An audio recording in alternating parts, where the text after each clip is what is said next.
Olá! Está começando mais um Fora da Ordem, comigo, Ju Tantas, nesse cenário bafo, com móveis cedidos pela Fine Decor.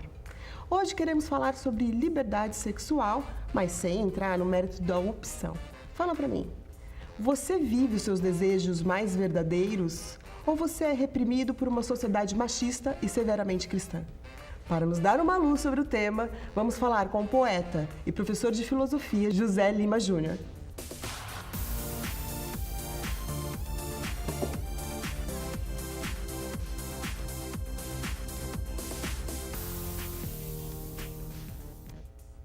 Professor, obrigada pela sua presença no nosso programa, por trazer conhecimento pra gente e falar de um tema tão bacana que é liberdade. Vamos filosofar um pouquinho? Eu agradeço a oportunidade e também o contato que eu tenho com a mídia, pessoal de YouTube especialmente, e estou aqui para conversar sobre esse assunto e quero já de cara fazer uma observação. Você, na minha apresentação, falou que vamos ter luz. Não? Ai, não vamos. É relativo, porque para esse assunto um pouquinho de sombra é conveniente. É mesmo? Uma penumbra É verdade. melhor do que muita luz. Tira um pouco do quê? Da vergonha? Não, Ou porque não é fica? tanto a questão da vergonha, é porque muita luz, ao invés de revelar, pode mascarar a personalidade. Porque diante desse estúdio com tanta iluminação, eu estou me produzindo para aparecer no programa. Verdade. Então isso falseia qualquer tipo de conduta. E quando a gente está falando de sexualidade, as máscaras. Quando a gente está numa relação, como alguns já disseram, uma relação a dois, muitas vezes é no mínimo de 3, 4 pessoas. Como assim? 3, 4 personalidades. Ah, entendi. O eu, tu e os outros que incorporam naquele jogo. Eu acho que quanto mais a gente puder participar desse jogo, com essas personas e essas máscaras, mais a gente adentra não para um lugar sombrio, porém para um lugar mais erótico. E a sombra combina mais com o erótico. Eu nunca pensei dessa maneira. E aí que tem também, eu acho que um fato interessante, quando a gente fala de liberdade sexual, às vezes pode também ser conversado no sentido de libertação da sexualidade. O que é Libertação muito difícil. na sexualidade, libertação com a sexualidade. E aí é um processo. É um processo Não é? e que é vivido por muito poucas pessoas. Posso até concordar que é vivido por poucas pessoas. E isso, infelizmente, ocorre por conta daquele fator que você anunciou na entrada, que são as ideologias, tantas ideologias que nos acompanham há milênios da cultura chamada ocidental racionalista, que vem desde os antigos gregos, e isso é reforçado por um tipo de religiosidade, que acaba negando, ou para dizer o mínimo, colocando sob suspeita a materialidade corpórea, para privilegiar o que se diz espiritual. Eu acho que tanto essa questão da materialidade quanto da espiritualidade podem e devem ser questões revistas. E, a meu juízo, esse nosso assunto da sexualidade é um locus, é um lugar, é um espaço no qual é necessário, e eu acho que aí a gente pode ampliar aquele mínimo de pessoas. Sim. É um lugar no qual a gente pode rever conceitos de materialidade corpórea, espiritualidade corpórea e emotividade corpórea. Estou privilegiando 3 aspectos por conta do tipo de tratamento que eu dou para a questão corpórea. E como que como é que a pessoa que, por exemplo, eu gostaria de ter mais liberdade, né? O que ela tem que buscar? Como fazer isso? Não existe uma receita, pelo menos eu não entendo desse modo. Uhum. E aí, quando eu falo de libertação como processo, uma imagem me favorece, que é a imagem de caminhada. Então a gente tem que caminhar para a libertação. E todo caminhar com os próprios pés, não com pés de outros.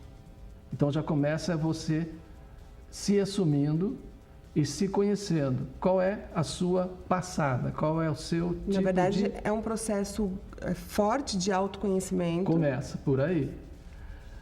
A própria utilização de um tipo de calçado vai ajudar ou prejudicar essa caminhada do autoconhecimento e do conhecimento do outro no intercâmbio sexual. A palavra intercâmbio pode ser colocada entre aspas aí. Tá. Esse calçado, quanto mais arejado ele for, melhor. Se for um calçado que sufoca, não vai favorecer a esta caminhada libertadora. Então, usando de novo uma imagem, o melhor calçado corresponde a um par de sandálias, por conta do favorecimento daquele tipo de pisada flexível e arejada. Que te dá a tal liberdade. Exato. Então, há como questão imprescindível o arejamento e a flexibilidade para tratamento de todas as questões que envolvem esse assunto que nós estamos colocando sobre a mesa, que é a questão da sexualidade. Mas eu fui criada numa família extremamente católica, com um pai... Não é o meu caso, tá, gente? Estou dando um exemplo. Sim. Com um pai opressor e com uma mãe extremamente reprimida. Como que eu vou vestir uma sandália e não uma bota? Então, pode ser que no armário de casa você não encontre esse tipo de calçado. É necessário buscar essa sandália em outro lugar. Ao fazer isso, não devemos, eu acho prudente, rejeitar ou desqualificar o que consta no armário de casa. Senão você vai criar problema no doméstico. Sim, claro. Mas você tem que ficar atenta em outras vitrines, outros livros, outras pessoas, outros grupos, outras circunstâncias nas quais você pode encontrar aquele calçado que lhe atenda melhor a esse processo.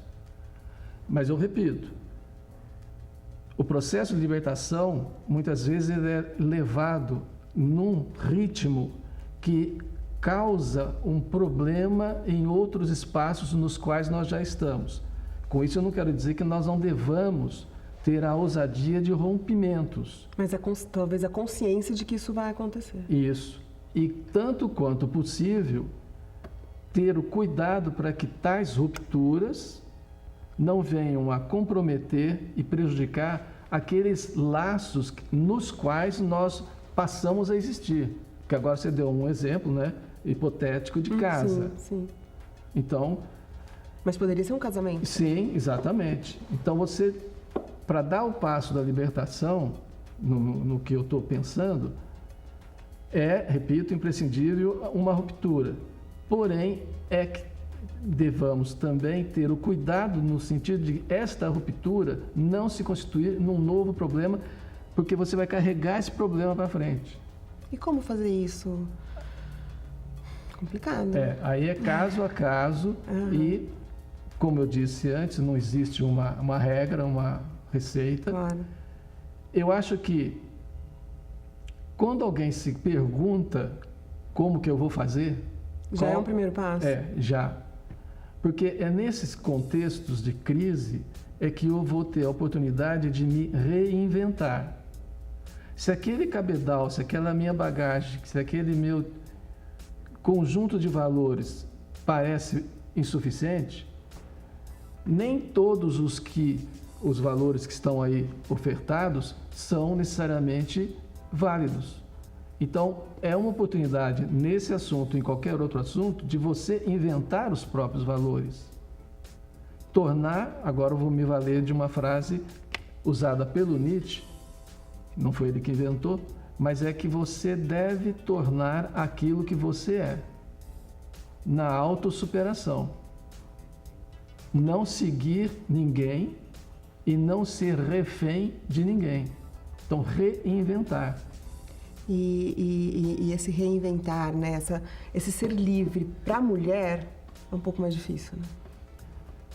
Infelizmente, tem sido mais difícil e, por parte, culpa do machismo e parte também porque a mulher não se descobriu tanto quanto poderia ter descoberto.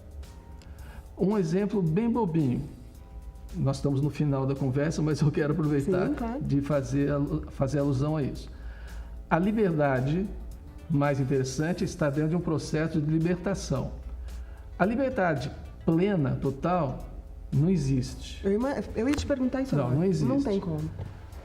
Porque todos nós estamos, querendo ou não, dentro de uma estrutura de linguagem. E toda linguagem, ela é uma codificação. E, portanto, ficar livre é ficar isento de alguma codificação. E, nesse sentido, eu não tenho como ficar livre da linguagem. A linguagem não tem lá fora. Então, vou dar um exemplo bobinho, mas é, do meu ponto de vista, grave. Estamos aqui no estúdio, 7 técnicas e 1 técnico. Ao todo, nós temos 8 técnicos. Como se um técnico valesse mais do que 7. Sim, sim. Essa é a gramática, eu sou obrigado a dizer assim. Então, a liberdade total seria a liberdade, inclusive, da própria estrutura linguística. Sim. Não tem como. E aí, eu, molequinho, com 7 anos, estou aprendendo a gramática e sei que no plural, 1 vale mais do que 7. Tem um peso maior. Como se o menininho valesse mais que a menininha. Porque supostamente o menininho tem e a menininha não tem. O que é um equívoco. Até do ponto de vista anatômico, da questão da sexualidade, quem tem é a menininha. O menininho não tem. A saber, se a questão é sexualidade, o alvo, a meta, entre outras coisas, é o prazer. E o corpo da menina é o único corpo, na diferença de gêneros, que tem um órgão específico para o prazer. O menininho não tem. É verdade, eu nunca tinha parado para pensar nisso. Então, como é que uma gramática reforçando uma bobagem, que é a assimetria, no sentido de que o masculino vale mais do que o feminino, porque Sim. o plural vai puxar o masculino, isso é introjetado tanto na cabecinha do menino que se acha, quanto da menininha que, infelizmente, sabe coitadinha, que é supõe-se ser Sim, menos. sim. Então, esse processo, ele é paulatino, e já que eu falei de linguagem, me parece, uma das maneiras da pessoa inventar a liberdade é fazer jogos de linguagem. Entre estes jogos, pode ser, como em um programa anterior que vocês fizeram, os jogos da questão indumentária. A mulher vai inventando os seus jogos e ela vai se libertando.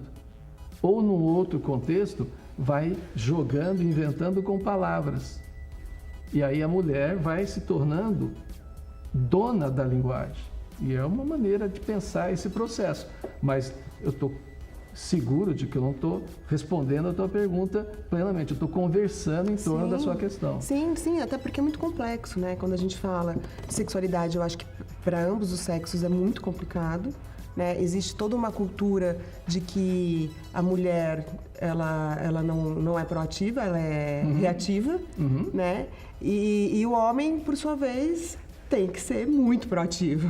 Muito, é uma pressão peso, também muito grande. Esse peso é terrível. É um peso, com certeza. É um peso que o homem carrega desde criança, né, até os últimos dias de vida. E se ele insiste em introjetar, incorporar essa função, esse papel proativo único, ele deixa de vivenciar uma outra dimensão da experiência erótica, que é ser passivo, que é ser acolhedor, que é ser receptivo. Então, o processo de libertação, como você falou lá no início, nas entrelinhas, é algo que deve ocorrer de parte a parte entre os gêneros. E meio que tentando burlar aí o sistema, né? Eu acho que cada um do seu jeitinho, e principalmente a mulher que tem um jeitinho pra tudo, tentando burlar. Exatamente. E ser feliz sexualmente, que é muito bom. Professor, obrigada. Gente, eu recebi presentes. Olha aqui. Do professor, a equipe recebeu um livro, eu recebi um livro. Obrigada, professor, pela sua presença, pelos presentes. E espero também tê-lo no programa mais uma vez. Será um prazer. E você, gostou? Gostou desse vídeo? Então já sabe, se inscreve no canal, curte, comenta e não esquece de acionar o sininho. Até o próximo!